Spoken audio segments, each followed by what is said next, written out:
उसके आज जब जोनल प्रेसिडेंट्स का इलेक्शन हुआ, डिस्ट्रिक्ट प्रेसिडेंट्स का इलेक्शन हुआ, मेंबरान बैठे हैं, उनकी बहुत शुक्रगुजार हूँ। आपने फिर से मुझे ये जिम्मेदारी मेरे कंधों पे डाल दी और मुझ पे अपना एतमाद जाहिर किया। मेरे लिए पीडीपी कोई जमात नहीं है। कुछ कहते हैं तहरीक है बिल्कुल, मगर मेरे लिए ये जमात मेरे वालिद का, मुफ्ती मोहम्मद सईद का ख्वाब है, उसका विजन है, उसकी जिंदगी भर की तकद्दुर है, उसका पसीना है, उसका खून है, जो आप सब के लोगों की शक्ल में मेरे सामने इसको बैठा हुआ है। मेरे वालिद का एज अ पॉलिटिशियन एक ही ख्वाब था उसका। ये बिल्कुल सरताज साहब ने सही कहा, उन्होंने जिंदगी में बहुत कुछ हासिल किया। शायद ही जम्मू कश्मीर का कोई कश्मीरी मुसलमान इस मुल्क का होम मिनिस्टर बन सकता है जो मुफ्ती साहब ने बन के दिखा दिया। कोई नहीं हो सकता दूसरा, आजकल के हालात में बिल्कुल नहीं हो सकता है। कोई भी 3 साल के अंदर इतने काम नहीं कर सकता जो रास्तों के ख्वाब दिखाए थे दूसरी जमातों ने, मुफ्ती साहब ने खोल के दिखा दिया।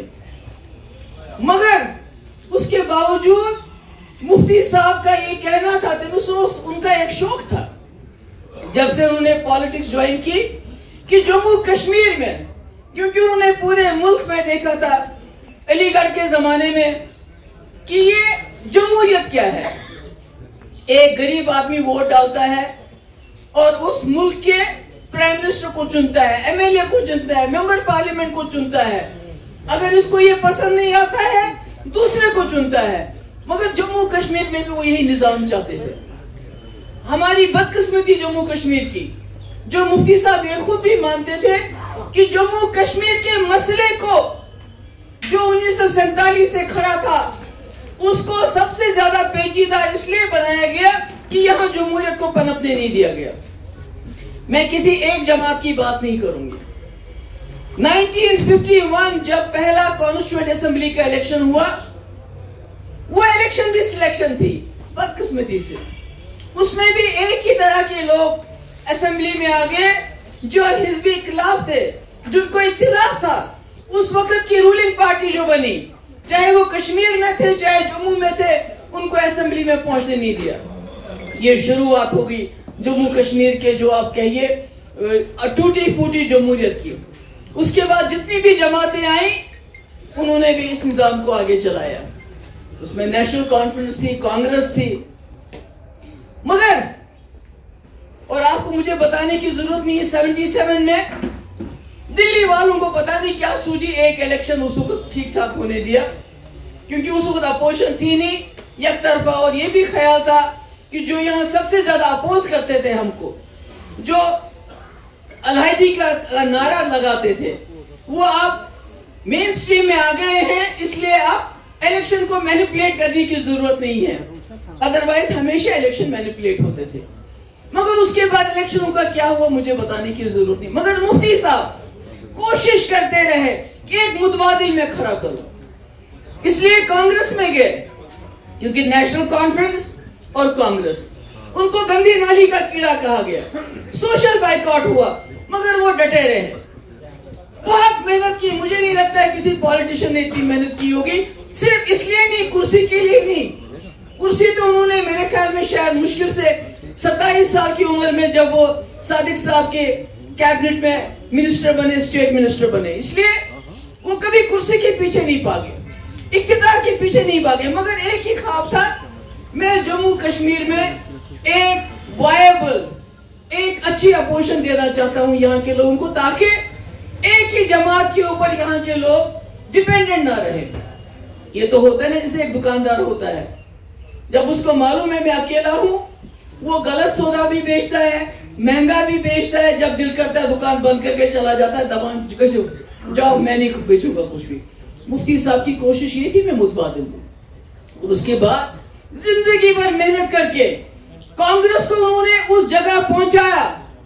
आपको याद होगा फारूक साहब की सरकार थी, कांग्रेस निकली करप्शन के खिलाफ, कांग्रेस निकली मिस गवर्नेंस के खिलाफ, और हमारे 5-7 बच्चे शहीद हो गए। कांग्रेस बन गई।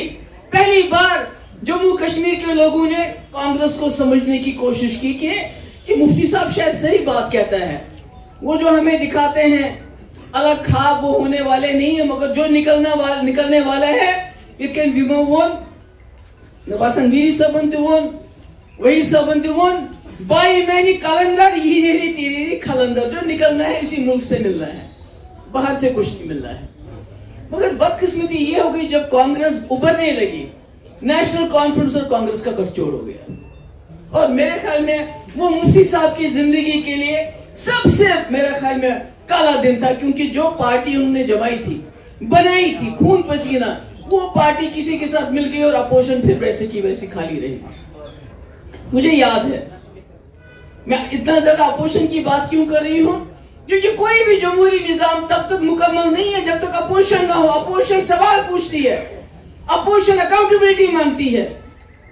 मुझे मुफ्ती साहब ने बताया कि जब शेख साहब 22 साल के बाद वापस आए, 75 में उन्होंने सरकार संभाली, उसके बाद इलेक्शन भी हुए, फिर सरकार संभाली, तो मुफ्ती साहब जैसे उनकी आदत करप्शन के खिलाफ बोलते थे, मिस गवर्नेंस के खिलाफ बोलते थे।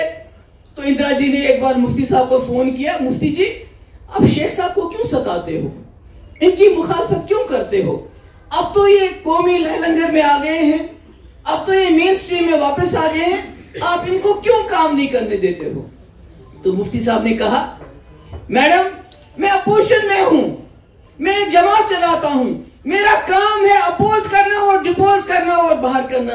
अगर ये काम सही नहीं करेंगे, मुफ्ती साहब थे 3 साल 10 महीने, मगर जितने काम मेरे टाइम में भी हुए, उस पथराव में भी या मुफ्ती साहब के टाइम में हुए, मुझे नहीं लगता है इतने 40 साल में काम हुए होंगे।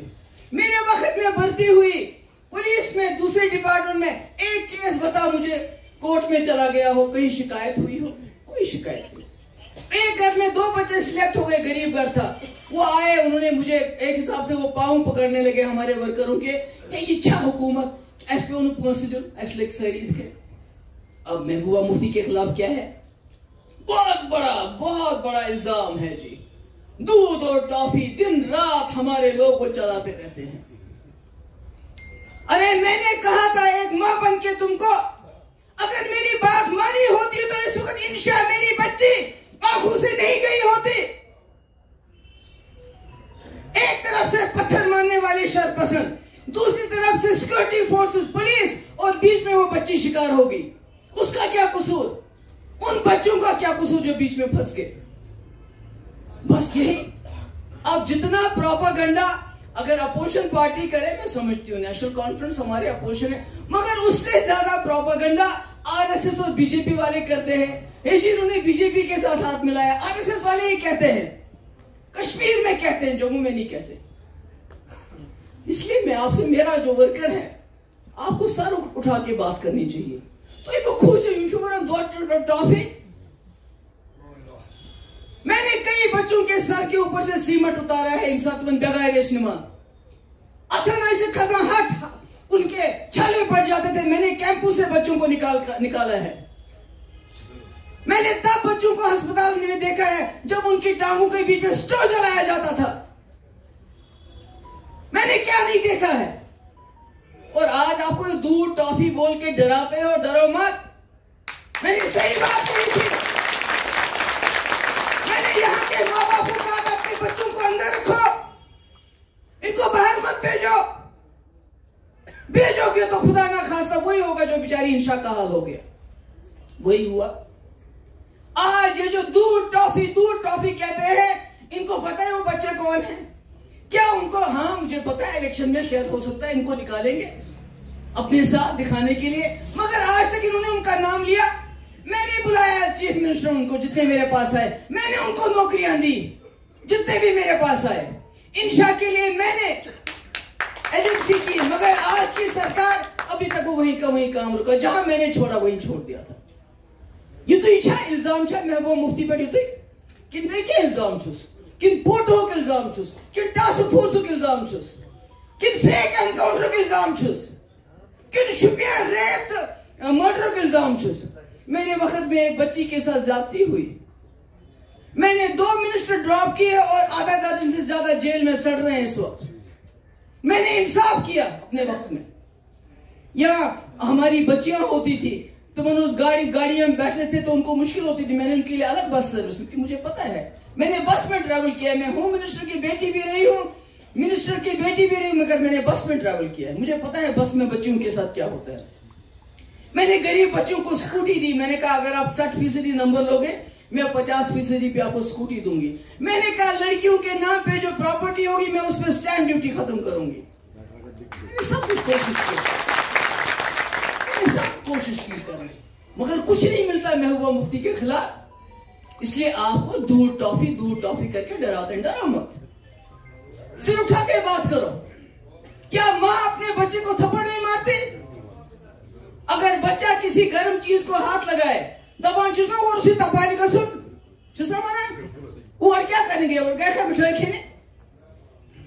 तो इसलिए इससे आप ये जो आजकल इस पे सोशल नेटवर्क पे वही चलता रहता है, इसने प्रेस कॉन्फ्रेंस की जब आप सब लोग बंद थे। पहले तो मिनिस्टर महबूब बेग साहब को कहूंगी प्रेस कॉन्फ्रेंस के लिए, पता चला वो भी अंडर हाउस अरेस्ट है।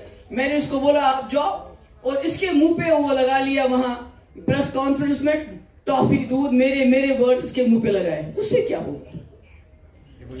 ये तो उन माओ को फैसला करना है जिन माओ के बच्चों को मैंने कैंप से निकाल के बाहर लाया है। ये मैं कल पे तगड़ तिमन बेगार तिमन फैसला कर सोशल मीडिया वायरल पे इन ट्रोलिंग कर तिमन फैसला कर, इसलिए खुद से बस शफी। इसलिए आशीष इतना जमा हिम्मत छन हारी किया इतन वीरी साहब तुम इंशाल्लाह पीडीपी लोगों के दिलों में बसती है। ये दिलन मज शरारत गुस्सो सुन है क्या करो क्या हम लोगों को समझा नहीं सके कि ये बीजेपी के साथ जाना क्यों जरूरी है, क्योंकि जो भी सरकार दिल्ली में बनेगी आपको उसके साथ एंगेज करना है अगर आपको मसले कश्मीर का हल निकालना है।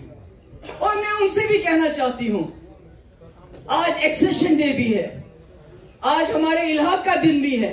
मैं उनको बताना चाहती हूं हमने इल्हाक किया है आइडिया ऑफ इंडिया के साथ, जहां हमारी शिनाख्त जिंदा रहे, जहां हमारा वजूद जिंदा रहे, जहां हमारी पहचान जिंदा रहे। आपने उसके साथ खिलवाड़ करके खुद इल्हाक को कमजोर किया। मैं नहीं कहती हूं, ये आपको वक्त बताएगा। अभी देखिए फलस्तीन, पूरी इजराइल सारी दुनिया में सबसे बड़ी ताकतवर फौज मानी जाती है, सबसे एडवांस फौज मानी जाती है, और इस वक्त वो फलस्तीनियों का जेनोसाइड कर रहे हैं, नस्लकशी कर रहे हैं। मगर फिर भी वो जानते हैं, वो इजराइल के लोग, एक फलस्तीन भी दुनिया में जिंदा रहेगा तब तक इजराइल के लोग सो नहीं सकेंगे चैन से।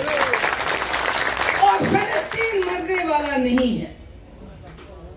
ज्यूस को नाजीज ने मार दिया था, उन्होंने सोचा था हम इनकी नस्लकुशी करके खत्म करेंगे। क्या ज्यूस खत्म हुए? क्या खत्म? इसलिए फलस्तीन के लोग भी खत्म होने वाले नहीं है। आपको उनका, मैं तो कहती हूँ प्राइम मिनिस्टर को, ये ठीक है कि आपने मणिपुर में मुदाखलत नहीं की, मगर आपको बहुत अच्छी दोस्ती है नेतन्याहू के साथ, उसको समझाइए। क्या खत्म? इसलिए फलस्तीन के लोग भी खत्म होने वाले नहीं है। आपको उनका, मैं तो कहती हूँ प्राइम मिनिस्टर को, ये ठीक है कि आपने मणिपुर में मुदाखलत नहीं की, मगर आपको बहुत अच्छी दोस्ती है नेतन्याहू के साथ, उसको समझाइए, उसको बोलिए कि ये बमबारी करना बंद कर दो। जो बमबारी आप पे, जो नस्लकुशी आपको नाजीज ने की थी, आज आप वही कर रहे हो फलस्तीनियों के साथ। और जब तक फलस्तीन का एक बच्चा भी जिंदा रहेगा, इस्राइल वालों आप चैन की नींद नहीं सो सकोगे। ये सबक हमारी यहाँ की सरकार के लिए भी है कि आप बंदूक के जोर पे, एनआईए के जोर पे, यूएपी के जोर पे, ईडी के जोर पे, एसआईयू के जोर पे, एसआईए के जोर पे जम्मू कश्मीर के लोगों को इस तरह दबा नहीं सकते हो। अगर जिस्म के एक हिस्से में दर्द हो, उसको दबाओगे, बंद करके रखोगे, तो वो गैंग्रीन बन जाएगा, सारे जिस्म को इन्वॉल्व करेगा। मुफ्ती साहब कहते थे ये जो मुल्क है हिंदुस्तान, ये एक हाथी की तरह चलता है, इसकी इकोनॉमी हाथी की तरह चलती है, मगर जो जम्मू कश्मीर के हालात हैं वो इस हाथी की पाँव में बेड़ी बन चुके हैं। इसको समझो, आपने बेड़ी को निकाल के गले में फंदा डाल दिया है। एक वक्त आएगा कि आपका खुद दम घुट जाएगा इस फंदे से। इसलिए वक्त है जम्मू कश्मीर के लोगों के दिलों को जीतने की कोशिश करो। जम्मू कश्मीर में जो जेलों में हमारे बच्चे हमारे लोग हैं, उनको अपने घरों में वापस भेजो। आप यहां जमात इस्लामी के साथ कोई दूर का कोई रिश्तेदार होता है, उसको नौकरी से निकालते हो।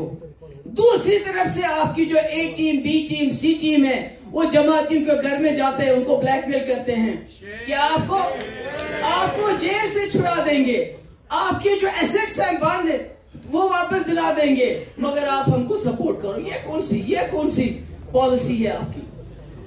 ये कौन सी पॉलिसी है? एक तरफ से जमात इस्लामी को विक्टिमाइज करते हो, दूसरी तरफ से उनको ब्लैकमेल करते हो कि वो आपके प्रॉक्सीज को सपोर्ट करें। ये कैसे चलेगा? इसलिए मैं अभी भी कहती हूं, ये एक जमहूरी मुल्क है, ये बहुत खूबसूरत मुल्क है, ये बहुत अच्छा मुल्क है, मगर इसको इस तरह से तबाह मत कीजिए। जम्मू कश्मीर के लोगों के दिल जीतने की कोशिश कर लीजिए। ये ईडी वगैरह वगैरह ये सब बंद कर दीजिए, इन दफ्तरों को बंद कर दीजिए।